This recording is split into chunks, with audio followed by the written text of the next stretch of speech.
So how do we do this? We put our attention on developing 4 capacities to counterbalance the ones that we're really good at. Okay? So what we do in this model is we really, really put dedicated focus and practice on 4 skills. The first one is the skill of observation. We ask the question, what is happening now? Or I'm going to make this even shorter. What is arising? I start seeing the world through the ability to simply check out what is happening in the space right now, neutrally, without any story. This is where any kind of mindfulness practice maps onto the model. All mindfulness practices will help you with the very first distinction of observation. To what degree am I able to see, feel, experience what is happening without judgment? Most of us have a story going on immediately about the goodness and badness of everything that's happening.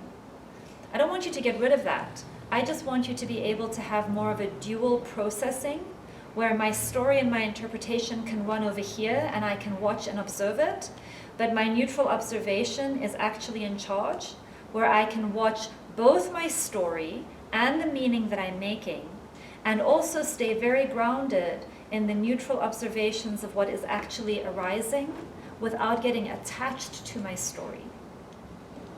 Is that making sense? Can I ask a question with Yes. that? So in the story that you have, isn't there a lot of information that may not be what you think it is, but could be what you do?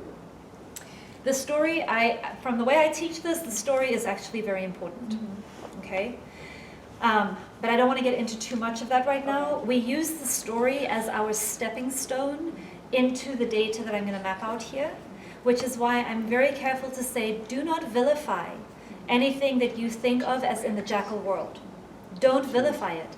It is rich with information that you want as a stepping stone, because it does give you a lot of insight into what your personal growth work is and where there's healing work. Is that enough for right now, just on that piece? Because we could probably, and later we can go into some more depth with that. Yeah. Here, the first skill is simply how much in any given moment am I able to just see what is arising, what is happening, what is happening, what is happening.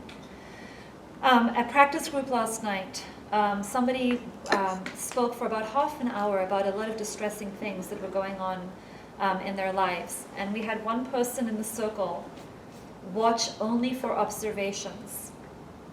And when it was her turn to bring that back to the large group, observations were things like, she would say, so when you were speaking about your father, your legs started jittering. And when you were talking about your sister, you leaned back in your chair and you opened your arms.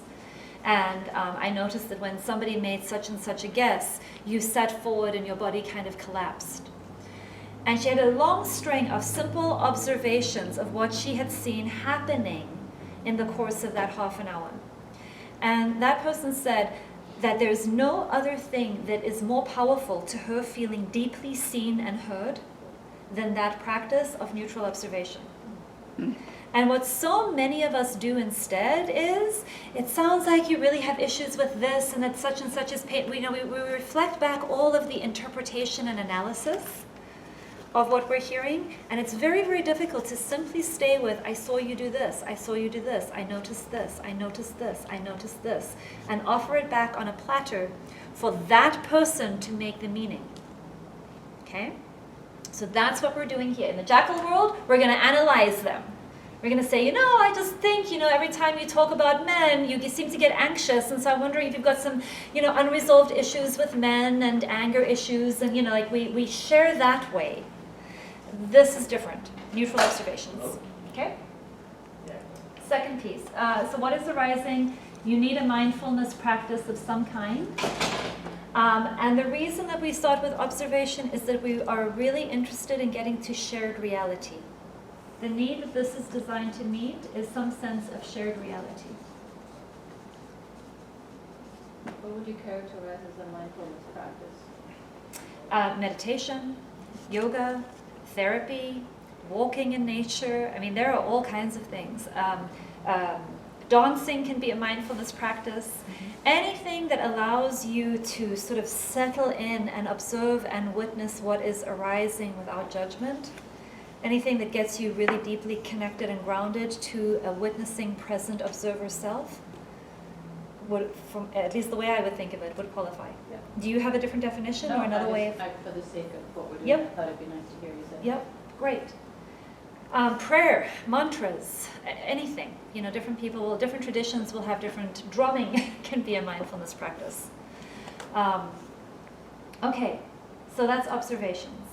How this shows up in language is we use very neutral. When we start a conversation with another person, we don't say, I want to have a conversation about your continued inability to do your chores in this house. Okay? Can you say that once more? Yeah, I don't want to. I want to have a conversation with you about your continued inability to do chores in this house. That would be evaluation and interpretation, and you can feel already your defenses going.